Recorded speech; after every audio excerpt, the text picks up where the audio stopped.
Antes de qualquer coisa, quero dizer que é uma satisfação receber vocês, né, nessa disciplina. Eu acredito que muitos dos que participam dessa matéria agora já me conhecem, a gente já teve a oportunidade de trabalhar junto nesse processo de ensino e aprendizagem, e eu espero atender as expectativas, fazer o meu melhor desde já, e conto com vocês, né? Como eu conversava sempre no aspecto, nas aulas presenciais, a participação ela é fundamental para o desenvolvimento de uma boa aula. Então, assim, eu agradeço desde já qualquer participação, qualquer contribuição e o empenho de vocês em relação à busca pelo conteúdo, tá? Então, antes de mais nada, caso vocês queiram falar, caso vocês queiram escrever aí no chat também, não tem problema, tá? A qualquer momento podem me interromper, em todas as aulas vai ser assim. Em relação à nossa primeira aula, e essa é a primeira pergunta que eu quero fazer, ao plano de ensino, a nossa metodologia, ficou alguma dúvida, algo que vocês já queiram consultar para esclarecer antes da gente começar propriamente dita a aula de hoje? Fiquem à vontade, por favor. Professor, Oi, boa noite. boa noite. Eu vi o plano de estudo. Sim. Para mim, dúvida ainda no momento não. Creio que é no decorrer das aulas, né, que vai surgir dúvida. Quando a gente lê o plano de ensino nosso, a gente observa e pensa: meu Deus, vou estudar tudo isso. Mas bacana. Pensei a mesma coisa, inclusive lá eu fiz alguns comentários em relação à nossa ementa, né? E eu tive que fazer alguns cortes de algumas coisas, não vai dar para abordar tudo, por incrível que pareça, tá? Mas é uma disciplina muito extensa mesmo. Eu acho que se fosse para estudar só isso, teria aí que dedicar quase que o tempo de uma faculdade de 4 anos realmente para poder aprofundar, porque é muito detalhe, é muita coisa, a legislação ela é complexa, não é nada didática, né? Esse vai ser um desafio que a gente vai ter que superar, buscar a legislação e trazer ela para o dia a dia, porque às vezes fica uma coisinha confusa e tudo mais. Mas eu, como eu dizia antes, né, eu acredito que com essa participação de vocês a gente vai conseguir alcançar um nível bacana de aprendizado. Vocês falando aí, comentando, pontuando algumas coisas, tentando exemplificar diante da realidade que vocês conhecem, também me ajuda muito.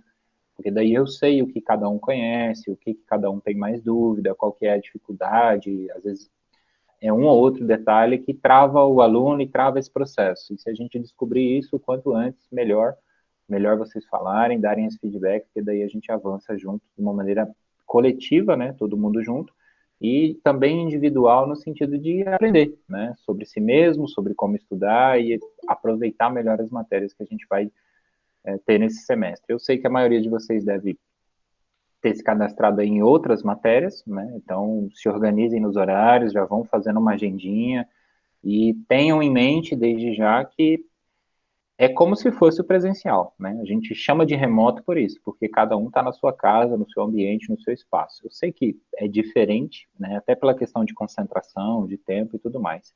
Então, com algumas adaptações, a gente vai fazer isso dar certo, eu não tenho dúvida alguma, tá? Então, fiquem à vontade. E se aparecer aí para quem assistir depois alguma dúvida em relação à parte do plano de ensino, né? A matéria, a parte de avaliação ou qualquer outra coisa, o conteúdo em si, pode me chamar, pode tirar dúvida, fiquem à vontade. Eu estava cogitando já, e eu acredito que vai ser interessante, até para a gente ter uma participação maior, como é um grupo relativamente pequeno, né, 12 pessoas contando comigo, eu acho que vale a pena a gente fazer um grupo pelo WhatsApp. E daí eu consigo mandar uma mensagem. Nada de ficar muita conversa sem a relação com a matéria. Geralmente os grupos que eu mantenho, eles são só para fazer os avisos, os informes, tira uma dúvida pontual aqui e ali, e aí todo mundo sabe, tem acesso mais rápido, mais fácil em relação às informações. E se vocês concordarem, daí é só participar. Quem não quiser, também não tem obrigação, né? Tudo que eu coloco que é oficial vai estar no SIGA e o SIGA ele sempre notifica por e-mail. Por isso a importância de vocês usarem sempre o e-mail institucional. Bacana? Então eu vou iniciar a aula de hoje, até porque a gente tem isso, perfeito, Ellen, maravilha. Bom saber que você já vai participar. Então, assim, a gente tem 2 horas de aula, mas a minha pretensão, até por orientação das coordenações da faculdade, né, que coordena os cursos de administração e de contábeis aqui em Tangará da Serra, a pretensão não é fazer 2 horas de aula, tá? Então a gente vai trazer um conteúdo mais resumido. Mas qual que é a vantagem da web aula? É que vocês podem me interromper a qualquer momento, como se a gente estivesse numa sala de aula, né? para tirar uma dúvida, para fazer algum comentário, enfim, para contribuir. E aí é que está o grande segredo, porque às vezes a gente acaba participando por uma questão de presença, né? Eu falava muito isso nas aulas quando a gente estava no presencial, quando a gente estava indo para a universidade. De nada adianta ficar aqui de corpo, né? E agora o nosso corpo ele é eletrônico, então tá todo mundo com o seu computador, com o seu celular, com o tablet, não sei o que vocês estão usando, mas vocês estão me acompanhando e às vezes a atenção e a dedicação que vocês estão dando está para outra coisa. Então é um momento realmente, olha, reserva. Toda terça-feira vamos ter a aula nesse horário, se vocês concordarem com isso, inclusive, né? Essa é a minha programação, mas eu aceito sugestões também. Então, desse horário das 19, pelo menos ali até umas 19h30, 20 horas. Como hoje é um pouco bate-papo, vai demorar um pouquinho mais, mas no máximo até 20 horas eu não quero passar disso. Então, para que vocês realmente possam estar literalmente de corpo e alma, né? Presentes em todos os sentidos, prestando atenção, enfim, participando. Bacana? Então, finjam aí dentro das perspectivas de vocês que esse é o momento de estar lá, sentadinho na sala de aula, prestando atenção, engajando e participando com o conteúdo para que vocês possam ter um bom aproveitamento. Bacana? E em relação às gravadas também, né? Tirem todas as dúvidas depois. Perfeito, Jennifer. Bom saber também. Terça-feira, por enquanto, esse é o nosso combinado, tá? Salvo aí algumas exceções. Eu vi que todo mundo é do campus aqui de Tangará da Serra, o que facilita muito, né? Então, vai ficar tranquilo para a gente poder se comunicar, se organizar em relação aos horários. Tá? E se aparecer alguma coisa, eu vou comunicando vocês. Deixa eu trazer aqui a nossa aula de hoje. Eu queria só que vocês me dessem um feedback, porque como eu estou compartilhando a minha tela pelo PowerPoint, eu não consigo ter um olho no chat. Então, se alguém puder me dizer aí, tá aparecendo bacana, dá para ver tudo, tá tranquilo? Sim, eu estou visualizando. Maravilha, perfeito. Eu também, prof. Tá tudo ok por aqui. Maravilha. Então, eu vou iniciar o conteúdo de hoje. Vocês vão ver que não é muita coisa, tá? Já adiantando, eu trouxe 12 slides. Apesar de eu falar bastante, eu quero ser breve em cada um deles, não é muito conteúdo teórico. Mas essa primeira parte da disciplina, ela necessariamente precisa trazer alguns conceitos e algumas ideias sobre o que nós vamos estudar. Então, não daria para a gente entrar diretamente numa parte mais prática, né? A gente está muito acostumado com a contabilidade num processo prático de débito e crédito, razonete, balancete, balanço patrimonial e DRE. E nessa disciplina, a gente vai ver que tem muita particularidade para ser estudada, né? Porque exatamente o que a gente vai ver hoje, a administração pública, ela é relativamente diferente da administração privada, né, de uma empresa, como a gente chama normalmente. Então, conhecer esses pormenores nos ajuda a entender o porquê dessa disciplina ter tantas características que a fazem de diferente, de modo geral, da contabilidade comercial. E é por isso, inclusive, que ela é dividida em duas etapas, né? A primeira etapa ela é muito mais dedicada para esse aspecto teórico. Ah, é só teoria? Não, a gente vai desenvolver o débito e crédito também, mas precisa ter um bom embasamento, porque senão fica muito confuso. Quem acaba conhecendo essa disciplina pela primeira vez acha ela muito complexa, para ser bem sincero. Então, a gente precisa ir no passo a passo e não ter medo de avançar, tá? Às vezes fica um ou outro conceito ali que precisa ser melhor elaborado, mas a gente precisa ir avançando, só que não muito rápido, por isso um pouco de teoria no início, tá? Então, para começar, só relembrando aí, a gente tem a primeira unidade, nossa avaliação é no final desse mês, começo do mês que vem, na verdade, né, dia 1º de junho, já está marcada, salvo qualquer situação que eu ainda não tenha conhecimento, essa é a nossa data. Em relação a como vai funcionar e tudo mais, eu vou falar tudo isso na nossa última aula, que vai ser a aula 9, a aula de revisão e essa síntese, né, o fechamento da primeira unidade. Mas aqui estão todas as outras aulas e vocês vão ver que todas elas vão seguir mais ou menos o preceito de hoje. Não é muito conteúdo, principalmente para a gente focar naquilo que interessa. E o que nós vamos falar hoje? É a estrutura da administração pública. Por que a gente começa por aí antes de qualquer coisa? Para entender o que é a administração pública. Então, a gente tem aqui conceito, organização e os órgãos da administração pública direta e indireta. Vamos dar uma olhadinha no conteúdo que eu trouxe para vocês para a gente começar. O que seria, então, a administração pública? Por definição, eu estou utilizando esse livro do Kohama, mas vocês podem, esse é o que está na bibliografia, eu coloco ele porque ele está disponível na biblioteca virtual, então vocês podem abrir ele a qualquer momento. Caso alguém não saiba, já vale dizer, acessar a biblioteca virtual da Unemat, me procura depois que eu ajudo vocês a acessar lá com o e-mail institucional. Mas, basicamente, o que ele diz é o seguinte, essa é uma definição usada por todos os autores. A administração pública é o conjunto coordenado de funções, né, de atividades que visam a boa gestão da chamada coisa pública, do patrimônio público, ou do Estado de modo geral, ou dos bens da coletividade. São muitos os termos que nada mais são do que sinônimos. A ideia disso tudo é possibilitar que os interesses dessa sociedade sejam alcançados. Então, a ideia de serviço público nada mais é do que o conjunto de atividades e bens que são exercidos ou colocados à disposição dessa coletividade. Quem é essa coletividade? Somos todos nós. Né? A gente já tem, relativamente, por estar na faculdade, de certa maneira, um conceito de Estado, de poder público. Nós só vamos aprofundar um pouquinho nessa organização que ele possui. Então, isso tudo é feito para quê? E continua ali, visando abranger e proporcionar o maior grau possível de bem-estar social. Isso, inclusive, já foi tema de provas de concurso, por exemplo. Esse bem-estar social, apesar de não ter uma clareza exata, né, de não estar detalhadamente definido, ele tem-se ali uma ideia de que todos precisam viver em sociedade de maneira harmônica e essa harmonia é provida pelo Estado, ou seja, a organização da sociedade é provida pelo Estado. E aí, por isso que eu coloco esse conceito. Se vocês conseguirem entender essa ideia, por que existe o serviço público? Esse conjunto de atividades, de bens, serviços, como queiram chamar, eles são exercidos para que a gente possa, então, proporcionar o maior grau, dentro das condições, de bem-estar social. Né? Dá para ser perfeito? Em teoria, muitos defendem que sim, mas a gente sabe como é a realidade da administração pública brasileira e dos serviços públicos. E muitas vezes a gente acaba fazendo um julgamento dessa qualidade, de como são as coisas, né, de quando a gente é o usuário daquele serviço, sem conhecer a máquina por detrás, sem conhecer a sua estrutura, as suas limitações, as suas condições e etc. Então, é essa a ideia da disciplina, entender como funciona por detrás daquilo que a gente vê lá, quando olha um hospital, quando olha uma escola e etc. Tá? Quando olha uma prefeitura, né, o governo do estado, o governo federal e tudo mais. Então, continuando, a administração pública, em síntese, ela é dividida em dois níveis. A administração direta, que são os três poderes, e a administração indireta, que são outras entidades que nós vamos ver com mais detalhes. Esse conceito aqui, ele parece um pouco mais extenso, mas eu quero que vocês foquem nisso. O que é a administração direta? É o legislativo, o executivo e o judiciário, junto com o Ministério Público, Defensoria e tudo mais. Mas foquem nesses três, os três poderes, que é aquilo que a gente já conhece desde o ensino médio.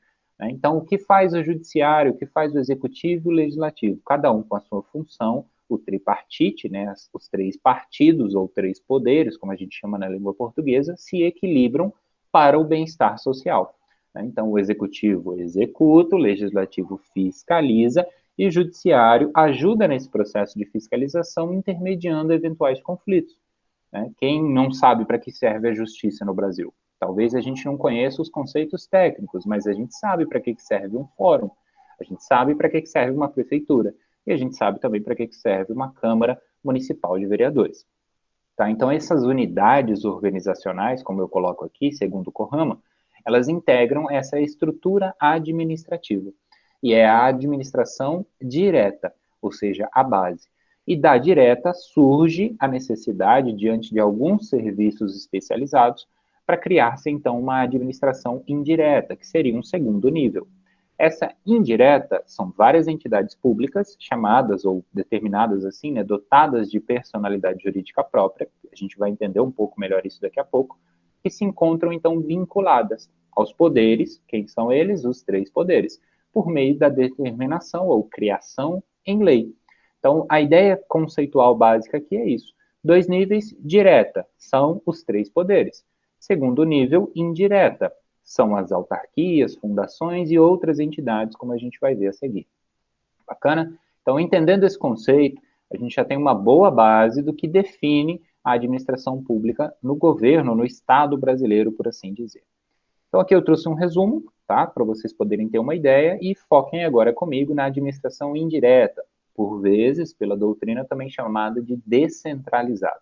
A gente tem autarquias, fundações, empresas públicas e sociedades de economia mista. Cada uma dessas, assim como estudar o poder legislativo, levaria uma vida toda. Estudar o poder executivo levaria outra vida. Cada uma dessas entidades aqui possui seu conjunto de leis, de regras, de determinações, de funções, para que são criadas, como funcionam e tudo mais. Então, a gente não vai conseguir aprofundar em todas elas, até porque isso é feito dentro do curso de Direito, principalmente. Mas precisamos ter uma ideia da existência, da particularidade de cada uma, para ter uma boa noção do que é essa estrutura da administração pública. Então, só para exemplificar, caso alguém não tenha feito essa associação, a gente vai ter os 3 poderes, ou seja, a administração direta, em 3 níveis também, ou esferas de poder, como a gente costuma chamar.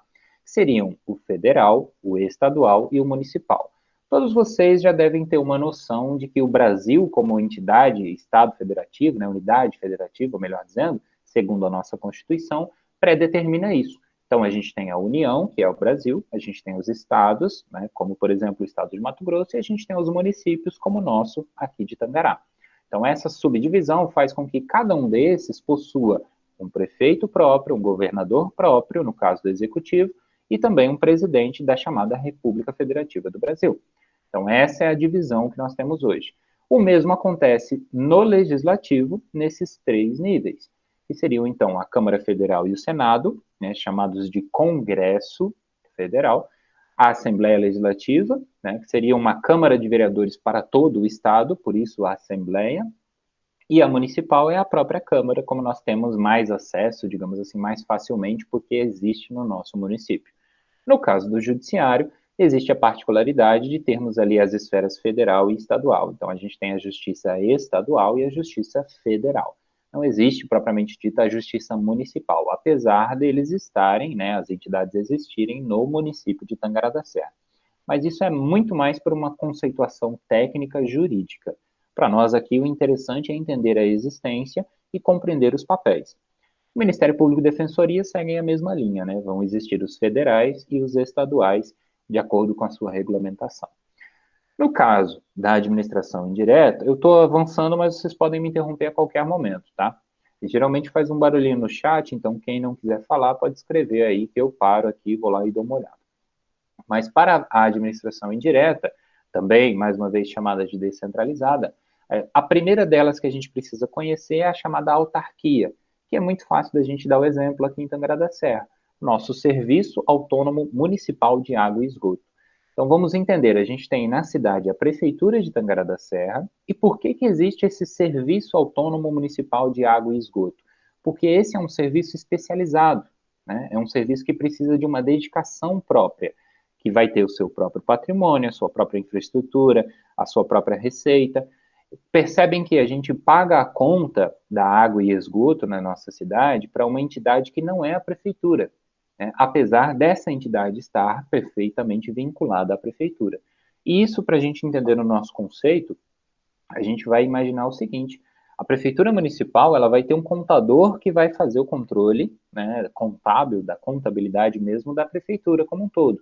E o SAMAI, ou Serviço Municipal de Água e Esgoto, Serviço Autônomo, vai ter um contador próprio. Por quê? Porque ele tem patrimônio e receita própria, tá? E ele vai cuidar dessa entrada e saída de recursos naquela entidade.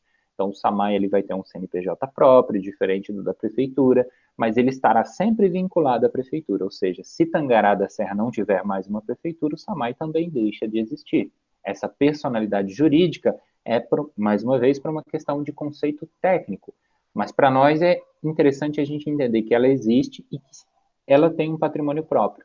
E se ela tem um patrimônio próprio, significa que ela tem uma própria contabilidade.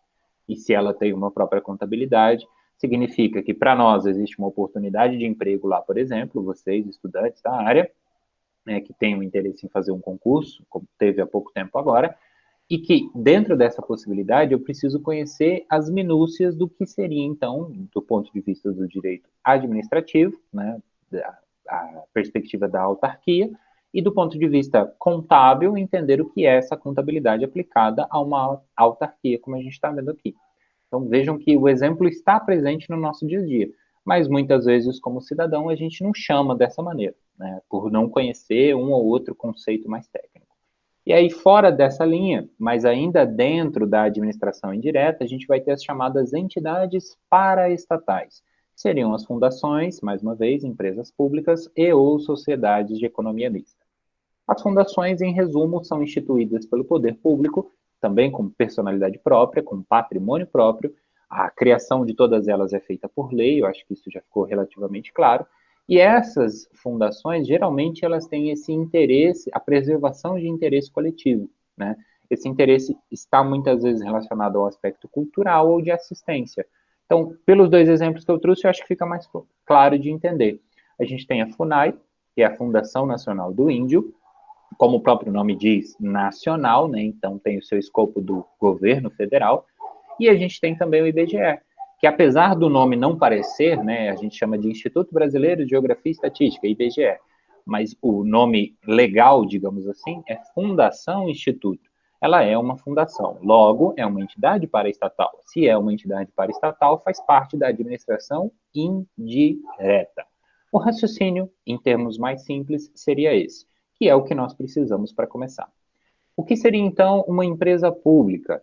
É uma empresa, tá? Mas ela tem a atividade gerida pelo governo. Então, é como se o governo tivesse o seu próprio meio empresarial. Os exemplos também nos ajudam a entender um pouquinho melhor. Ele presta um serviço para a sociedade, mas aquele serviço é feito e cobrado a parte dos impostos ou dos tributos, como a gente conhece. Então, a gente tem dois exemplos clássicos, que a gente também tem na cidade, que seriam Caixa Econômica Federal e Correios. Então, essas duas entidades são empresas públicas, ou seja, fazem parte da administração indireta. E, portanto, têm regras próprias, características e etc., como a gente já viu. Tá? Sociedades de economia mista, para avançar aqui então, são definidas pela sua participação governamental, mas não na totalidade. Tá? Então, enquanto uma empresa pública é totalmente do governo, é como se ele estivesse inserido no mercado privado, mas sendo governo da mesma forma, na sociedade de economia mista a gente tem uma mistura, por isso o nome. Então, parte dela vai ser privada, da iniciativa privada, e parte dela vai ser controlada pelo governo. Um exemplo clássico disso é o Banco do Brasil e outro ainda que ficou muito mais conhecido é a Petrobras, tá? Então essas duas, por que o governo muitas vezes é questionado e existe tanto noticiário em relação à participação do governo na Petrobras? Ela é uma sociedade de economia mista, tá? Então o governo tem participação ali, mas não é controlador daquilo. Ele não toma total controle das ações que a Petrobras faz, porque ela também é gerida pelo mercado privado. O mesmo acontece no Banco do Brasil. São só exemplos e a gente pode encontrar outros conforme vai estudando e conhecendo um pouquinho mais. Então, resumindo esse contexto total, a gente vai ter o seguinte: o objetivo do poder público é, portanto, ofertar, né, serviços, e essa oferta de serviços se faz com o uso de recursos, aquilo que a gente chama de tributos, né, na sua origem de modo geral. Esses recursos são administrados por quem? Assim como na contabilidade privada, eles vão ser geridos e controlados em todos os aspectos, tanto de orçamento e patrimônio, pela própria contabilidade. Então, a ideia essencial que a gente tem que compreender é isso. Então, se tem lá dinheiro, esse dinheiro pertence a todos, precisa haver um método de controle, de fiscalização, de transparência daquele recurso. Como é que a gente vai saber de que maneira o nosso recurso, né, o nosso imposto, vamos colocar em termos mais simples, está sendo gasto? É por meio da prestação de contas do poder público.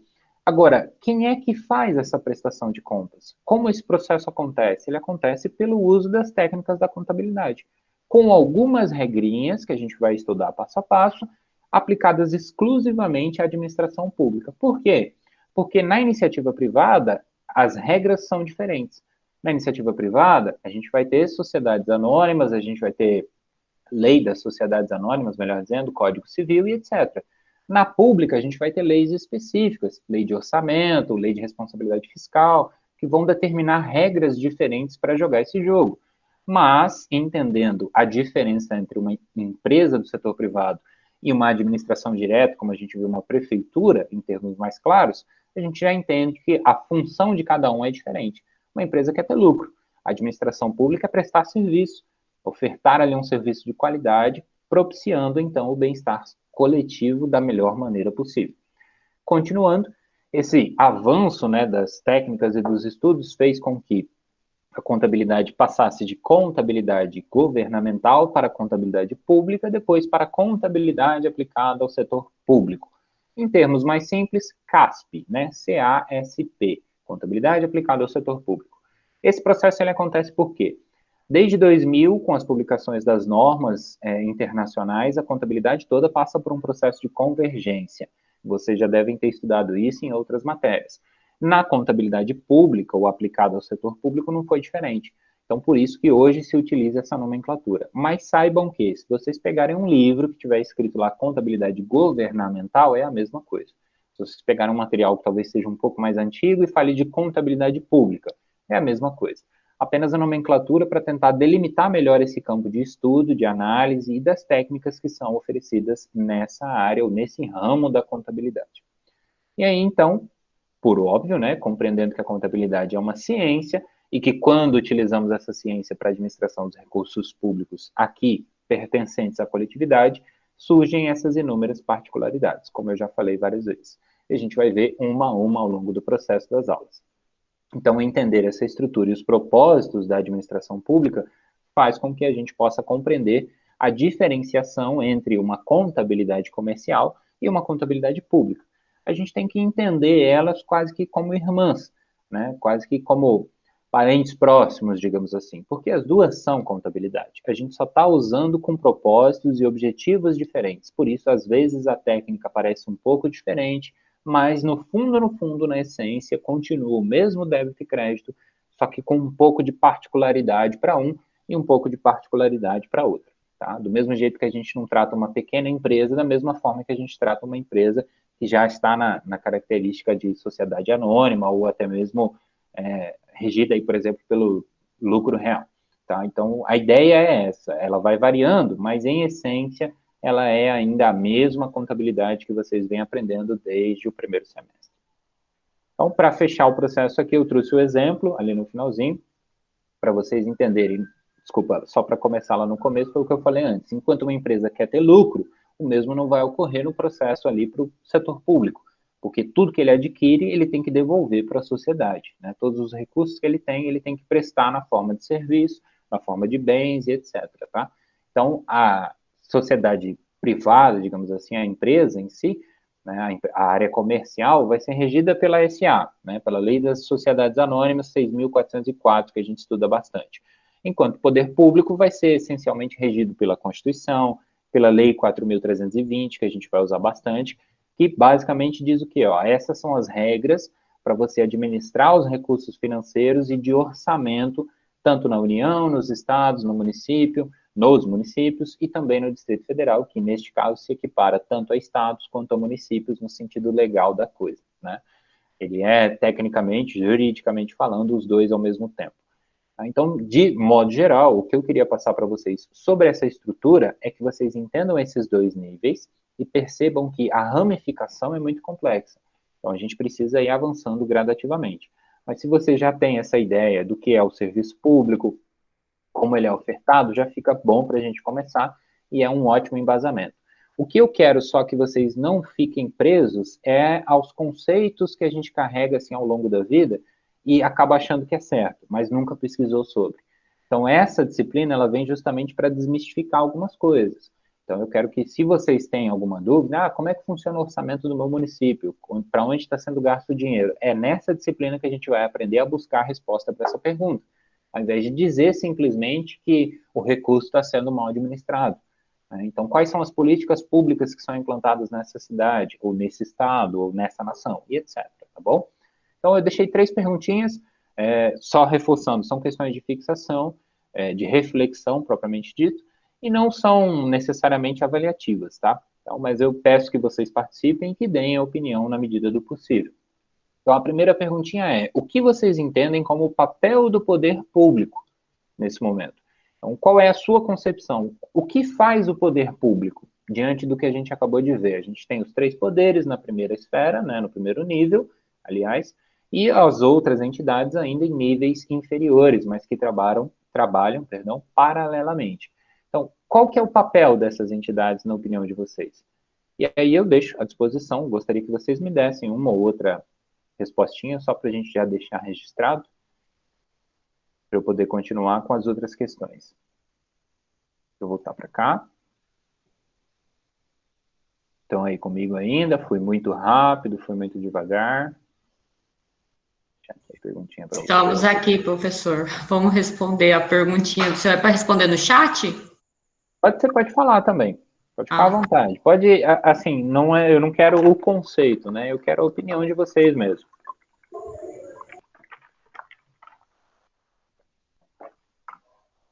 Para eu poder dar uma respirada aqui e molhar a garganta. Deixa eu ver que chegou mais uma mensagem.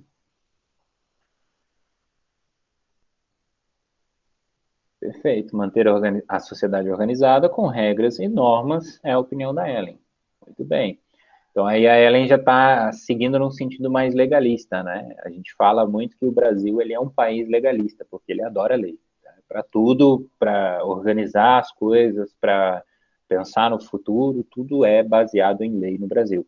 Né? A gente tem pouco uso, existe no direito, a ideia de seguir as normas propriamente ditas, né, as leis no papel, né, a gente chama isso de positivadas por alguém que tenha legítima autoridade, e existe em muitos outros países, não tantas leis, mas o respeito a certos costumes, né, o caso do Brasil tá na lei, cumpra, não tá na lei, não precisa fazer nada, né, ninguém é obrigado a fazer nada, salvo por força de lei, dentro da nossa nação, dentro do nosso país.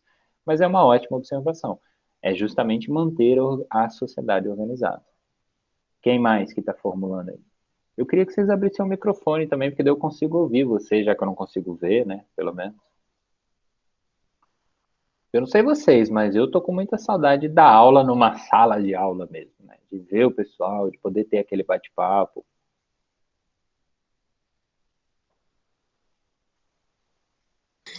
Eu nem vou abrir a câmera, professor, porque se eu abrir agora, vocês tudo correm. Mas fala a sua opinião aí, o que você entende? Acredito assim que seja para eles terem um controle do dinheiro investido dentro da nossa cidade, para investir, fazer um investimento público, mas eles têm que esclarecer certinho o que fez, onde fez, como fez. Mais ou menos isso, eu acho. Devolver aquilo que a gente entrega, né? Isso. Perfeito. E essa ideia nos leva ao conceito de transparência, né, que a gente vai estudar também, está no nosso plano de ensino, que é o conceito da responsabilidade fiscal. É justamente como então provar que os recursos estão sendo bem administrados, bem geridos, né, e bem executados, digamos assim. Tudo aquilo que o governo arrecada, ele realmente devolve para a sociedade, como fazer isso e como prestar contas, são temas que a gente vai ver lá na frente também. A Stephanie colocou aqui, acredito que atua com base na lei, representando o povo. Perfeito. Então, esse embasamento, Stephanie, a minha pergunta está mais no sentido assim, mas qual é o seu papel? Eu compreendo que ele vai agir de acordo com a lei, mas o que você espera que, por exemplo, a prefeitura faça por você? Ou por nós, digamos assim? Ou o que você espera que o governo do estado faça? O que você imagina que é a obrigação deles executarem, né? Ou a própria federação, o próprio Brasil como um todo. Tá? Se quiser complementar aí, fica à vontade. E quem que não respondeu ainda? Vocês estão com vergonha? Estão só participando pela presença? É bom eu já ir sentindo aí, vendo mais ou menos como é que tá. Deixa eu deixar aqui no chat. Essa aqui, ó. Por isso que eu coloco essa expressão, papel do poder público, que é para realmente direcionar, assim, qual é o papel de um escritório de contabilidade? Ofertar serviços de contabilidade, de consultoria, não é? Mas e o poder público? A gente não tem uma delimitação clara sobre isso. A gente tem conceitos, mas na prática é um pouco mais complexo do que dizer, ó, você tem que prover o bem-estar de todo mundo. E aí? O que inclui isso tudo, né? Tem que dar uma casa para todo mundo, tem que dar um emprego para todo mundo. Aí vem toda aquela discussão, né? Se está ou não sendo bem feito, bem gerido, bem executado. Outra perguntinha que eu deixei aqui é se vocês utilizam serviços da administração pública. E eu pedi para dar um exemplo pelo seguinte, porque daí a gente começa a entender como é que a gente se relaciona como cidadão, né, porque isso vai ser necessário lá na frente, com a administração pública. Então, se você trabalha num escritório de contabilidade, provavelmente você já teve um ou outro contato com algum departamento da prefeitura, né, para resolver algum problema de um cliente, ou alguma coisa. Prefeitura, estado, pode ser também até a União, se você tiver um cliente que trabalha pelo Brasil todo. Mas eu quero dizer nesse sentido. E como cidadão, por exemplo, você já foi num hospital que é regido pelo recurso público? Você estudou em qual escola do ensino básico, infantil ali, até o fundamental, depois o ensino médio? Aquilo foi pago com qual recurso? A universidade que vocês estão hoje, ela faz parte? Vejam que interessante, qual é o nome da Unemat? Né? Fundação Universidade do Estado de Mato Grosso. Então, se ela é uma fundação, ela está onde? A gente tem a administração indireta e as entidades paraestatais que fazem parte dessa administração indireta. As fundações. A administração indireta, né? Exatamente. Então, a gente está utilizando agora, nesse momento, recursos, digamos assim, né, da própria fundação. E se a gente está utilizando serviços da fundação, a gente está utilizando serviços da administração pública. Né, seja pelo CIGA, por exemplo, ou pelo e-mail institucional, ou, fundamentalmente, pelo professor, pela sala de aula, que a gente não está usando agora, mas vocês sabem que uma sala de aula não é barata, tem um ar-condicionado lá, aí às vezes demora para trocar o ar-condicionado, ninguém sabe explicar o porquê. O que está acontecendo? Onde é que está indo o dinheiro? Mas recebe muito recurso, o governo tem muito dinheiro, está sobrando, os salários são muito altos, a gente tem essas concepções que às vezes ficam um pouco vazias, né? E é só uma forma de julgar. Diga. Eu já fui estagiária da universidade e pelo que eu compreendi, né, nos procedimentos internos, existem muitos procedimentos, então isso torna muito burocrático, né, e esses procedimentos não são 2 dias, né, são procedimentos que tem que passar por alçadas, né, não é somente ali, o diretor ele quer organizar, ele quer arrumar, mas só que não depende dele, né? Muito bem. E aí aqui nós estamos falando de uma sala de aula que, vamos dizer, na nossa cidade, dá para usar a sala, se o ar tiver, né, quebrado, digamos assim, não estiver funcionando, dá para esperar umas 2 semanas, às vezes um mês, para resolver aquele problema. Uma ou outra carteira está quebrada, uma mesa ali, mesa e cadeira para você sentar, carteira nesse sentido, você pega outra, né? Agora, e um hospital, por exemplo? Como é que você explica para a família de alguém que está doente que já não tem mais espaço para internar? Né? Como que você vai explicar? Olha, para construir um leito agora, eu levaria 4 anos. Eu teria que refazer todo o planejamento. Então, assim, vejam que o nível de complexidade ele vai aumentando. É igual a Ellen falou, exatamente. Existe um processo burocrático, que exatamente o Brasil ele é altamente legalista, então tudo está no papel. Se não estiver no papel, não pode ser executado, e precisa estar no papel de antemão. Então, por exemplo, quem é que previu que a gente ia entrar num estado de pandemia? Olha o caos que está. Um dia o comércio fala que quer abrir, no outro dia o governo, em qualquer esfera, seja municipal, estadual, federal, não estou criticando ninguém, não estou falando quem está certo e errado, quer fechar. Aí um justifica daqui, o outro dali. Onde é que estava o orçamento ou em que parte do orçamento, que prefeito, que governador, que presidente previu que a gente ia estar num estado como estamos hoje? Onde todo mundo olha para o lado e fala assim, e agora? Como é que a gente vai resolver isso? Porque não tem lei prevendo pandemia. Tem situações previstas na lei que talvez ajudam, mas não uma coisa como a gente está vendo agora. Por isso que está tudo muito adaptado, tudo muito sendo moldado ainda como a gente está vendo. E o mesmo acontece, às vezes, mesmo fora de pandemia. Né? A gente sabe a qualidade do serviço público. Às vezes a gente critica muito, igual ele falou, talvez sem estar lá dentro e conhecer, aí você conversa com alguém e você percebe que assim, a complexidade é muito maior. Então, faz parte do nosso papel como estudantes, como contadores ou futuros contadores, para quem tem essa pretensão, né? Ou até quem vai fazer concurso, conhecer realmente esses pormenores. E aí a última, né, é como vocês imaginam ser essa contabilidade aplicada ao setor público. O que vocês imaginam de contabilidade nessa área? Porque será que é só o débito e crédito? Será que tem balanço patrimonial? Será que uma prefeitura tem balanço patrimonial? Será que ela tem DRE? Será que ela faz balancete?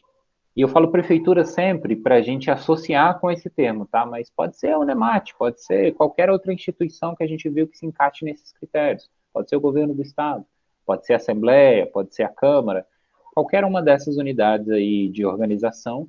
Como é que será que é a contabilidade lá dentro? Já procurou para saber? Já consultou? Imagina o quê? O que vocês pensam disso para a gente finalizar? Como é que vocês acham que vai ser, inclusive, essa disciplina, né? Por meio de. Tem todo um planejamento, né? Anual. Então, assim, para cada. Eu acredito também, do pouco que eu sei, existe uma quantidade X para cada fundação, no nosso caso, né? De Unemat. Uhum. E esse orçamento tem que caber tudo, né? Tem que ter toda a despesa, todo o pagamento de, de olerites e tudo mais, tem que caber dentro desse orçamento. Muito bem, Anne, perfeito. Alguém mais?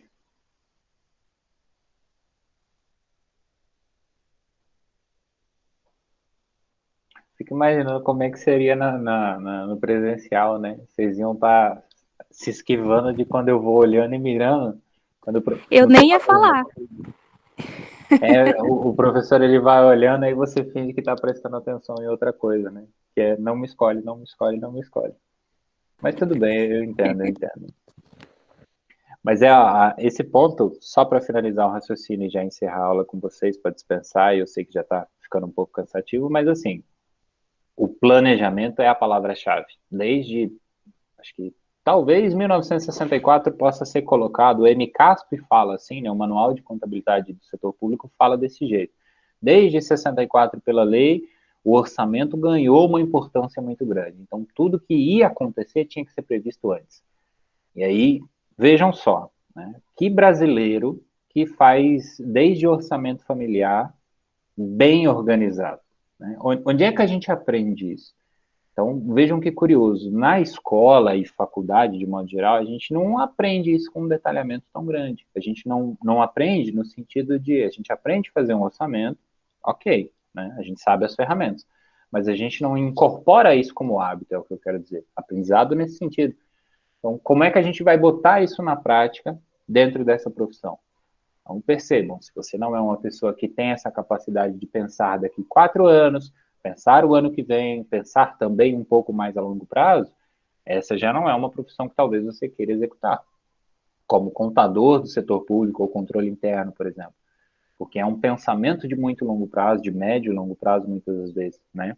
Se a gente for falar do PPA, é médio prazo, são 4 anos, a LDO, um ano seguinte, as regrinhas, LOA, ano seguinte também, orçamento anual. Então, assim, detalhes e minúcias que a gente não vem preparado. Né? Que escola que prepara alguém para ser gestor do patrimônio público?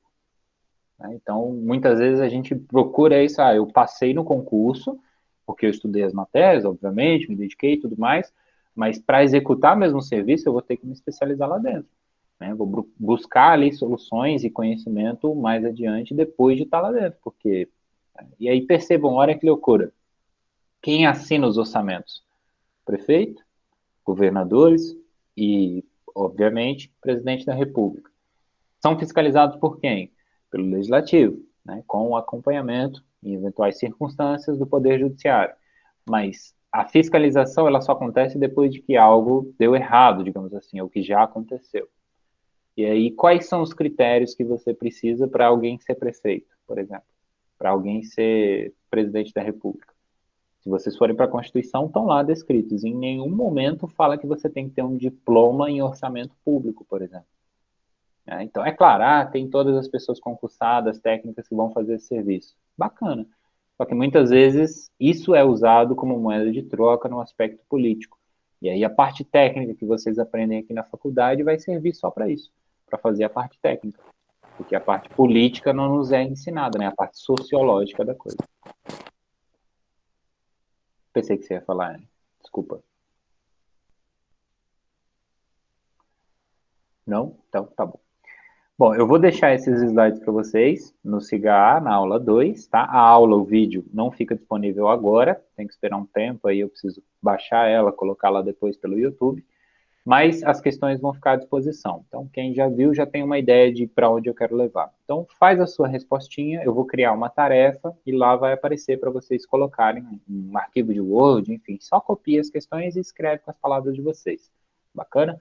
Então, quem tiver só o celular e porventura não tem notebook, né, ou computador de mesa, que seja, um computador em casa, escreve no caderno, pode fazer sem problema nenhum, desde que seja com uma letra legível, né, me ajudem, por favor, mas pode fazer no papel e tira uma foto, manda depois, tá? Mesmo esquema, não tem problema, quem não tiver computador não fica prejudicado de forma alguma. Então, de modo geral, eu queria saber se vocês têm alguma dúvida, alguma consideração final sobre essa área, sobre esse tema que nós vemos hoje, ou sobre aulas futuras também. Prof, Diga. essas perguntinhas aí é para a gente passar no caderno, tirar uma foto e mandar para o senhor? Eu vou deixar os slides e você pode... Você está no computador agora? Sim. Pode fazer no computador. Pega um arquivo de Word, só identifica com o seu nome, né? Obviamente, para eu saber que aquele documento é seu.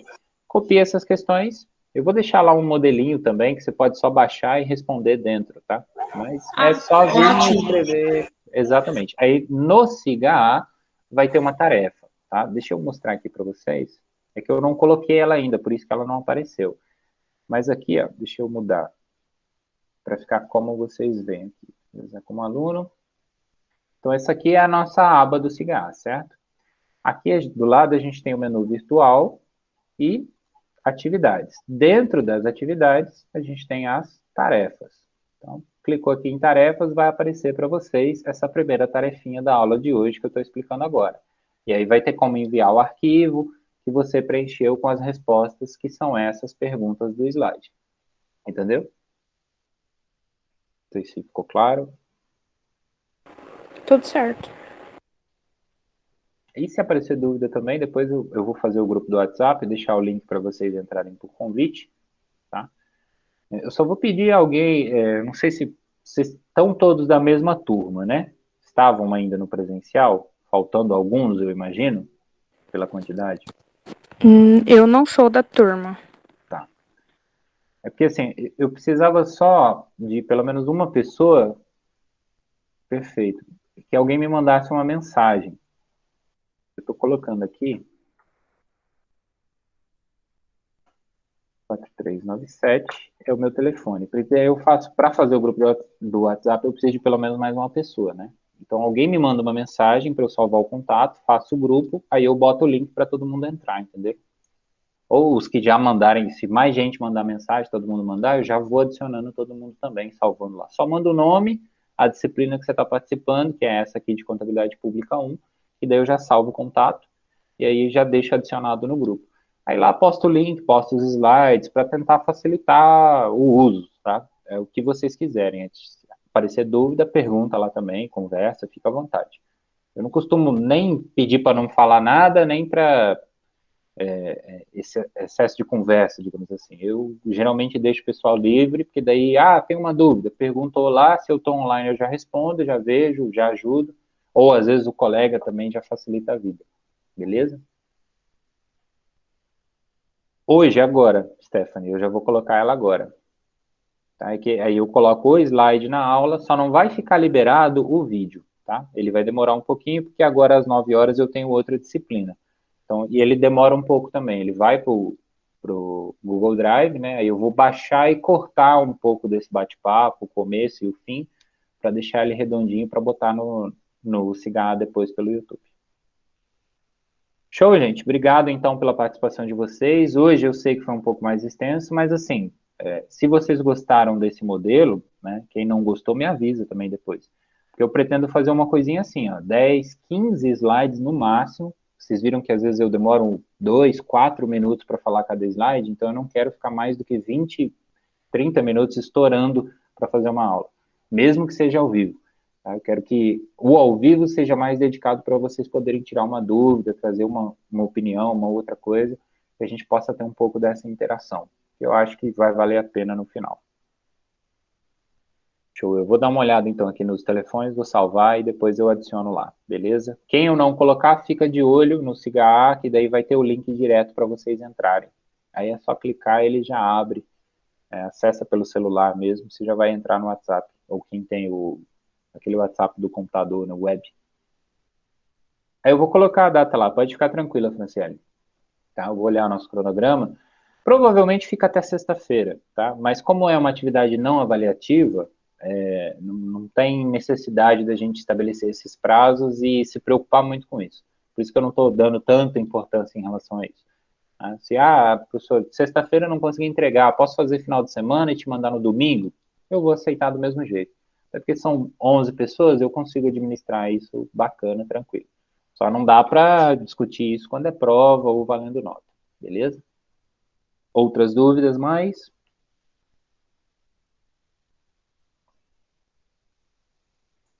Por mim somente, professor. Beleza. Esperando aqui caso alguém esteja digitando. Se não, obrigado, tá? Estou à disposição de vocês. Agradeço aí a atenção, o empenho de terem vindo hoje. Fiquei muito feliz, estava com medo, achando que ninguém ia participar, tá bom? Vejo vocês então na próxima aula. A aula de sexta-feira é gravada, tá bom? Só para deixar claro. As ao vivo são toda terça-feira, nesse mesmo horário, mesmo link do jeito que a gente fez hoje. Show? Qualquer dúvida, estou à disposição. Bons estudos, sigam firmes aí, se cuidando, né? Tomando as medidas cabíveis do Covid, para todo mundo ficar bem, saudável e continuar crescendo em conhecimento, saúde e tudo que a gente desejar. Obrigado, boa noite, bom descanso para todo mundo.